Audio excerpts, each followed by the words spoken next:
Global happenings today. We communicate, we analyze global news. Stay tuned. Hello, great people. Welcome back to Global Happenings today. We're so excited to have you again. The Ndigbos have been pointing accusing fingers at the betrayal of the Yorubas during their strife to ensure Biafra was a reality far back in the 60s. And this is sequel to what Awolowo was quoted to have said, which hindered the process of Biafra being realized. But an elderly statesman who is also the national leader of the Afenifere, a Yoruba social-cultural group, talking about Adebanjo, has taken out time to unveil or reveal to all and sundry what actually transpired, why Awolowo did what he did, and what actually happened both in the southeast and also in the Yoruba land, what Gawan had said before now, and the reply of Awolowo, which had made most people think that it was actually a betrayal. You're going to be seeing all of that in an interview that was granted him. But before we do that, if you've not subscribed to our channel, please do well to hit on the red subscribe button and also on the bell icon so that you get notification anytime we publish our video. The leader of Pan Yoruba socio-cultural group, Afenifere Chief Adebanjo, in a recent interview on Wednesday said the country can only be united if the people pressurizes the president, Major General Muhammadu Buhari retired, and those who are against going back to federalism, then maybe the country would be united.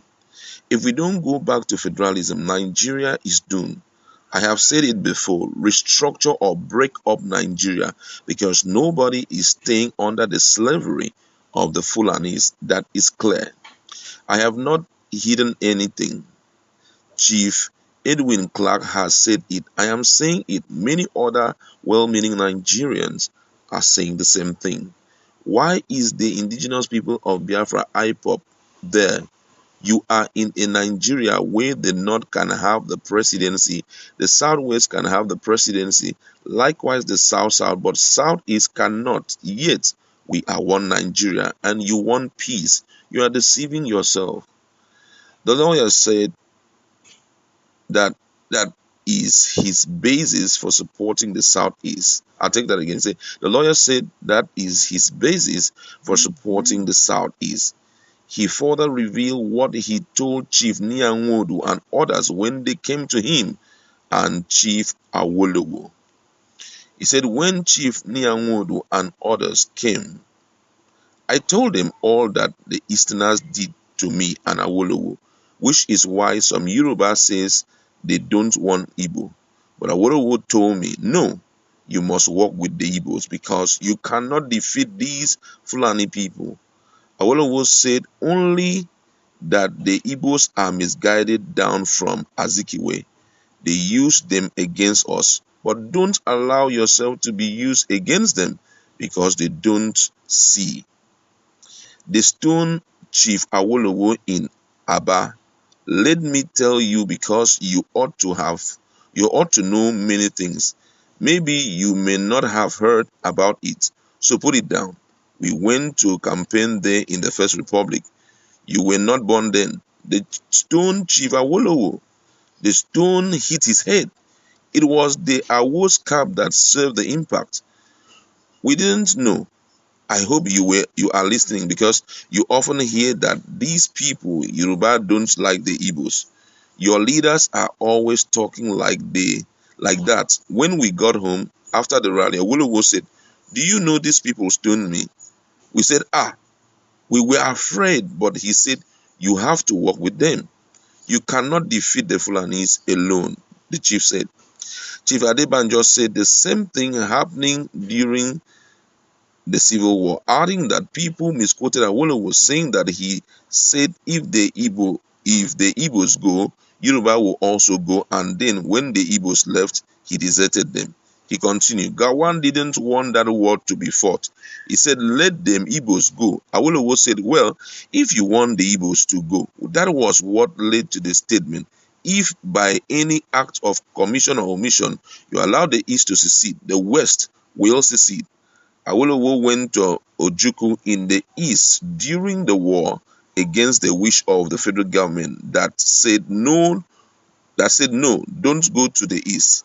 He said, no, I will go. It was after the war that they saw the tape of what he discussed with Ojukwu. Awolowo told Ojukwu, come back, let us agree to separate. You don't leave this burden alone on me. We are carrying this burden of these people together. And you want to go? No, you have to come back. Speaking further, what I am telling you, put it down and let somebody come and criticize it. Ojukwu said he had agreed before Chief Awolowo came back to Lagos. Ojukwu attacked mid-western region. This narrative doesn't add up. The eastern region has seceded. Why then ask them to come back to agree to do what they had already done? In any case, is it not the same Awolowo that didn't want to carry the burden of the North alone that joined them to decimate the Igbos? This is quite an interesting one here, I'm telling you. We have to look at the responses of Nigeria, because these things that we are hearing, some of us we were not born. Apart from that, some of these things may not be seen in history. Apart from just that, we have to listen to older people like this, so that we can have an idea of what happened in the past that has turned the country to what it is right now. From his statement, you see a lot of betrayal there. But one of the things that is very obvious is that the Yorubas wanted to partner with the Ndigbos. But a lot of things happen, if you had listened to me, a lot of things had happened, anger here and there and all of that, betrayal here and there.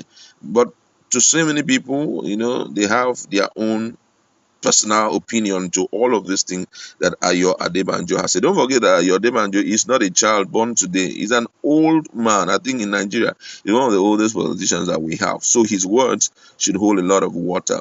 But he has made it clear what transpired between the Awolowo and Ojukwu, and how they were being treated in the eastern part of Nigeria and all of that. But let's look at what Nigerians have to say. Someone say, God bless Southeast and Southwest. Let's forget the past, forgive all, and work together. The enemy know that Southeast and Southwest unity will bring about emancipation of the people. So they are doing everything possible to stop unity of the two great brothers. Someone responded here and said, are we forgetting when Tinubu is trying to distract the zoning arrangement for Igbos not rule, while his people are celebrating him? Excuse me.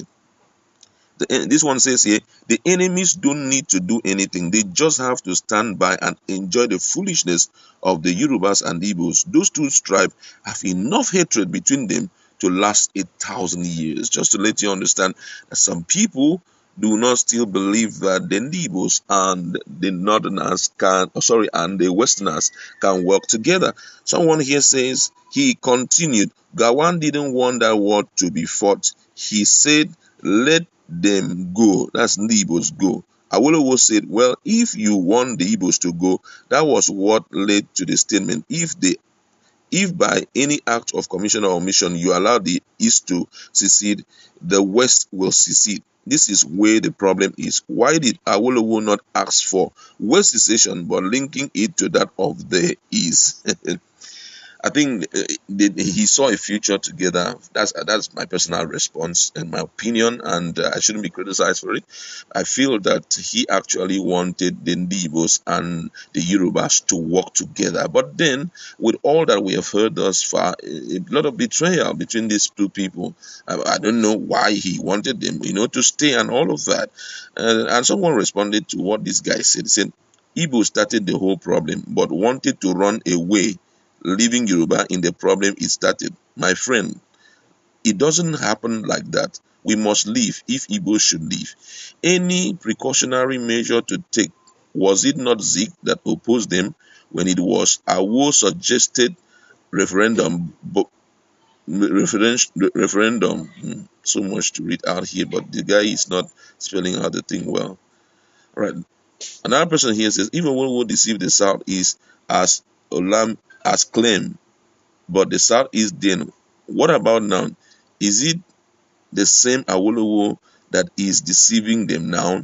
The same Southeast refused to have clear identity by party affiliation, but bury their head under a party dominated by Fulani. Even their indigenous party was rejected. Southeast, what do you want? Can you do it alone? I think we should listen to voice of reasoning rather than vendetta. If one Awolowo fell east, has many Awolowo in the West not reached out to you with olive branch for purpose and emancipation? Well, truth be told, no one is your foe. Everyone is your teacher. This one said, if Awolowo said so, why did he agree with Gawan to fight the Igbos? Wow, so many things to read here. So many comments are coming in, but I'd like to leave it there. Go to our